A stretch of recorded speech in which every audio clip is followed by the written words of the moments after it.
Eu sou o pastor Eliseu Bernardo, pastor da Assembleia de Deus, Ministério Nova Esperança, ADENE. Como vocês podem observar, estou aqui dentro do templo, o nosso templo sede, embora muito modesto, mas é a casa de Deus, a casa do nosso Deus. E algumas outras vezes eu já realizei algumas mensagens aqui dentro desse templo e veio ao meu coração fazer mais uma mensagem de dentro da casa do nosso Deus para os nossos corações. E eu quero lhe convidar para uma breve reflexão, um texto muito maravilhoso que está registrado no Evangelho de Lucas, capítulo de número 13, a partir do versículo de número 22. Diz assim: E percorria as cidades e as aldeias, ensinando e caminhando para Jerusalém. E disse-lhe um: Senhor, são poucos os que se salvam? E ele lhe respondeu: Porfiai por entrar pela porta estreita, porque eu vos digo que muitos procurarão entrar e não poderão. Quando o pai de família se levantar e cerrar a porta, e começardes a estar de fora, e a bater a porta, dizendo: Senhor, Senhor, abre-nos. E, respondendo ele, vos disser: Não sei de onde vós sois. Então começareis a dizer: Temos comido e bebido na tua presença, e tu tens ensinado nas nossas ruas. E ele vos responderá: Digo-vos que não sei de onde vós sois. Apartai-vos de mim, vós todos os que praticais a iniquidade. Ali haverá choro e ranger de dentes, quando virdes Abraão, e Isaque, e Jacó, e todos os profetas no reino de Deus, e vós lançados fora. E virão do Oriente, e do Ocidente, e do Norte, e do Sul, e assentar-se-ão à mesa no reino de Deus. E eis que derradeiros há que serão os primeiros, e os primeiros há que serão os derradeiros. Uma palavra muito profunda para nós tentarmos resumir em alguns minutos apenas, mas eu irei meditar com vocês de forma muito breve, pelo menos 3 assuntos dentro desse texto aqui, que fala-se sobre a porta estreita. Jesus, ele, no seu ministério terreno, Jesus, após o batismo no Rio Jordão, Jesus levou aproximadamente 3 anos e 6 meses cumprindo o seu ministério. Jesus, ele teve um tríplice ministério. Jesus curava, Jesus pregava, mas Jesus também ensinava. Como mestre por excelência, Jesus ensinava a palavra. E neste momento aqui, Jesus estava percorrendo as cidades e aldeias, ensinando e também caminhando para Jerusalém. Porque a maior parte do tempo Jesus dedicou-se ao ensino da palavra. Por isso, o ensino é de fundamental importância para a igreja do Senhor. Porque o Senhor diz na sua palavra: antes crescei na graça e no conhecimento. Precisamos dedicar-nos ao crescimento da palavra de Deus, aos ensinos sagrados, aos mandamentos da palavra, e também na graça, buscarmos ao Senhor, nos santificarmos, nos separarmos termos a unção sobre a nossa vida? Devemos sim. E neste momento o Senhor, caminhando para Jerusalém, Jesus ele é acompanhado de uma multidão, pois Jesus viveu 3 fases no seu ministério terreno. A primeira fase, anonimato; a segunda, popularidade; e a terceira, rejeição. E neste momento aqui, o Senhor Jesus ainda está em seu momento de uma popularidade, e Jesus ele era acompanhado por uma multidão, e dentro daquela multidão, alguém faz uma pergunta ao Senhor Jesus. Pergunta a ele: Senhor, são poucos os que se salvam? Jesus, diante daquela pergunta, ele fala assim: olha, porfiai, e esta palavra porfiar é agonizar-se, é empregar força além do natural. E Jesus diz: porfiai por entrar pela porta estreita, porque eu vos digo que muitos procurarão entrar e não poderão. Primeiro assunto aqui, o Senhor está tratando sobre a necessidade de uma perseverança para conseguir alcançar o céu de glória. A perseverança que a igreja do Senhor, ela deve ter diante desse momento atual que estamos vivendo. Paulo, o apóstolo, ele fala assim, olha, a igreja aos Coríntios, ele diz: portanto, meus amados irmãos, sede firmes e constantes, sempre abundantes na obra do Senhor, sabendo que o vosso trabalho não é vão no Senhor.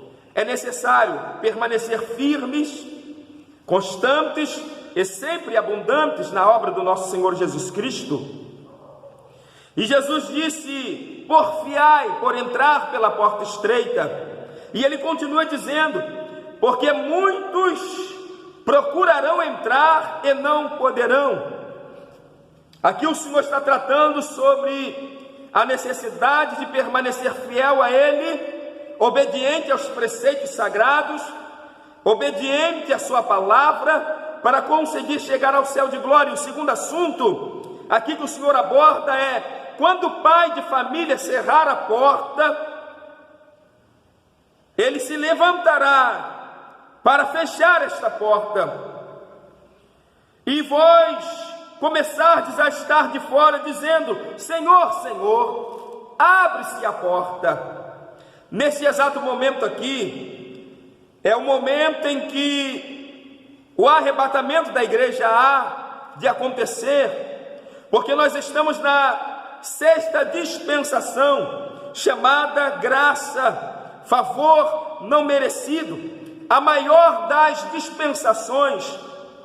A primeira dispensação, inocência; a segunda dispensação, consciência; a terceira dispensação, governo humano; a quarta dispensação, patriarcal; a quinta dispensação, lei; e a 6ª dispensação que nós estamos, graça; e a 7ª dispensação que está por vir, milenial.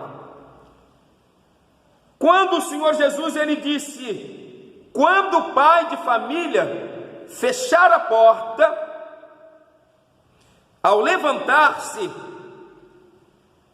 e vocês irão dizer, estando do lado de fora dela: Senhor, Senhor, abre-nos a porta. E ele vai dizer: não sei de onde vós sois. Esse texto aqui, ele é alusivo ao final da dispensação chamada graça, que ela terminará com o arrebatamento da igreja. O capítulo 25 do Evangelho de Mateus fala sobre o casamento de 10 virgens, 5 nércias e 5 prudentes. Ali você pode analisar como se dará o arrebatamento da igreja, porque o Senhor Jesus virá buscar um povo dentro de um povo. Esta será a forma que o Senhor Jesus fará. Somente aqueles que estão aguardando o momento glorioso do arrebatamento da igreja, aqueles que estão perseverando na presença do Senhor, aqueles que estão, como o apóstolo João ao encerrar o livro do Apocalipse diz: Maranata, ora vem, Senhor Jesus. Aqueles que em seu coração anseia por este momento e estão perseverando, aguardando este glorioso momento do arrebatamento, este sim fará parte do arrebatamento da igreja. Louvado seja o nome do Senhor Jesus. E o Senhor, ele também faz uma alusão nesse texto ao inferno, quando ele diz: e ele vos responderá, digo-vos que não sei de onde vós sois, apartai-vos de mim, vós todos os que praticais a iniquidade. Ele continua dizendo: ali haverá choro e ranger de dentes, quando virdes Abraão e Isaque e Jacó e todos os profetas no reino de Deus, e vós lançados fora. Vale dizer que antes, ou seja, o Senhor Jesus morreu e ao terceiro dia ressuscitou. E o seu primeiro compromisso ao ressuscitar foi pegar o cativeiro que estava nas partes mais baixas da terra.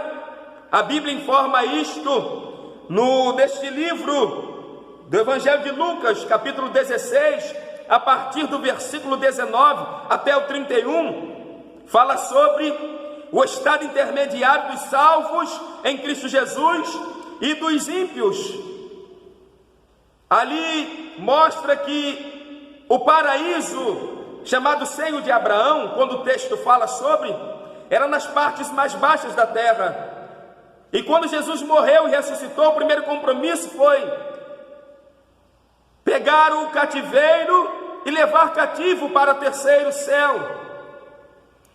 Hoje o paraíso está no terceiro céu, lugar de delícias, lugar aonde estão os salvos em Cristo Jesus, que aguardam o momento do arrebatamento da igreja. Mas quando o Senhor mencionou a respeito do inferno, o Senhor Jesus disse que ali haverá choro e ranger de dentes, estado intermediário daquele que não conseguiu alcançar o céu de glória após ter fechado os olhos aqui nesta terra, e estão em plena consciência, assim como os salvos em Cristo Jesus que estão no paraíso também estão em plena consciência. Jesus disse: ali vocês verão Abraão, Isaque e Jacó e todos os profetas no reino de Deus, porque todos aqueles, desde o Antigo Testamento, do nosso irmão Abel, o justo, Adão e Eva, não sabemos se alcançaram esta graça, não sabemos, a Bíblia não dá margem para dizer se eles alcançaram a salvação, mas contando-se desde Abel, o justo, até o último que vai morrer um pouco antes do arrebatamento, estará no paraíso, terceiro céu. E Jesus disse que estaremos assentados quando, deste momento glorioso, para o arrebatamento da igreja. O texto diz: virão do Oriente, do Ocidente, do Norte, do Sul, e assentar-se-ão à mesa no reino de Deus. Aqui fala-se sobre as bodas do Cordeiro, porque no momento do arrebatamento, quando encontrarmos ao Senhor Jesus nas nuvens, nos ares, Jesus virá do céu, nós subiremos com o corpo transformado, os mortos ressuscitarão primeiro, e nós nos encontraremos nos ares com o corpo transformado, e nós iremos diretamente, após o casamento, para o tribunal de Cristo, para julgar as nossas obras, o que nós fizemos, o que nós realizamos aqui nesta vida, na obra de Deus. Logo após iremos para os 7 anos das bodas do Cordeiro, e isto o Senhor Jesus está dizendo aqui, que nós nos assentaremos com Abraão, Isaque, Jacó e todos os profetas no reino de Deus, e virão do Oriente, do Norte, do Sul, e assentar-se-ão à mesa no reino de Deus. Uma alusão ao momento maravilhoso das bodas do Cordeiro. E por fim, o Senhor Jesus, ele diz que eis que derradeiros há que serão os primeiros, e primeiros há que serão os derradeiros. Aqui o Senhor Jesus está tratando justamente da nação de Israel, que foram os primeiros, mas se tornarão os derradeiros, e está falando sobre a igreja, que são os derradeiros, que se tornarão os primeiros, pois o Senhor Jesus veio para o que era seu, e os seus não o receberam, mas a todos quantos o receberam, deu-lhes o direito de serem feitos filhos de Deus, a todos que creem no seu nome. Ou seja, vem para Israel, Israel não o reconheceu como Messias, e a igreja abraçou esta oportunidade, reconheceu o Senhor Jesus como Messias enviado. É por isso que o Senhor Jesus disse que eis que os primeiros serão os derradeiros, e os derradeiros serão os primeiros. No momento chamado dispensação da graça, Jesus ele oferece a salvação a todos. João capítulo 3, versículo 16, porque Deus amou o mundo de tal maneira que deu seu Filho unigênito, para que todo aquele que nele crer não pereça, mas tenha a vida eterna. A salvação é para todos. Mas quando terminar o período chamado graça, com o arrebatamento da igreja, virá o período chamado grande tribulação, que Deus tornará novamente a tratar com a nação de Israel, cumprindo-se as 70 semanas de Daniel. Já falei sobre este assunto em vídeos passados. Falta-se cumprir a última semana de Daniel, que completará as 70 semanas de anos de Daniel. E esta última semana se dará dentro do arrebatamento, após o arrebatamento da igreja e dentro da grande tribulação. Que nós possamos dizermos, como João, que levou a igreja a esta reflexão: Maranata, ora vem, Senhor Jesus. Que em nossos corações venhamos desejar que o Senhor Jesus volte para nos arrebatar, porque o céu de glória é ainda muito melhor. E necessário se faz entrar pela porta estreita. Por que porta estreita? Porque o Senhor Jesus disse que a lei e os profetas duraram até João, o Batista, e a partir de João, todo homem, quando a Bíblia ela fala desta forma, todo homem, diz também homem e mulher, todo homem emprega força para entrar no reino dos céus. É necessário fazer força, é necessário se esforçar, é necessário perseverar para herdar o céu de glória. Que Deus possa aplicar esta palavra ao seu coração, e eu lhe convido a permanecer na presença do Senhor de forma fiel e obediente, porque o céu de glória está logo ali, está muito próximo do arrebatamento da igreja. Eu lhe convido a perseverar na fé, eu lhe convido a perseverar na presença do Senhor, para que você possa fazer parte do arrebatamento da igreja. Que Deus em Cristo Jesus venha lhe abençoar. Se você ainda não tomou uma decisão de reconhecer Jesus como o Salvador da sua vida, tome esta decisão, porque Jesus disse que Ele é o caminho, a verdade e a vida. Ninguém vem ao Pai senão por Ele, Jesus. Somente por intermédio do Senhor Jesus há salvação. E se você está distanciado dos caminhos do Senhor Jesus, volte correndo para a presença do Senhor, porque o arrebatamento está chegando, o momento do arrebatamento da igreja está chegando. Deus em Cristo Jesus lhe abençoe. Eu sou o pastor Eliseu Bernardo, pastor da Assembleia de Deus, Ministério Nova Esperança. Deus em Cristo Jesus lhe abençoe.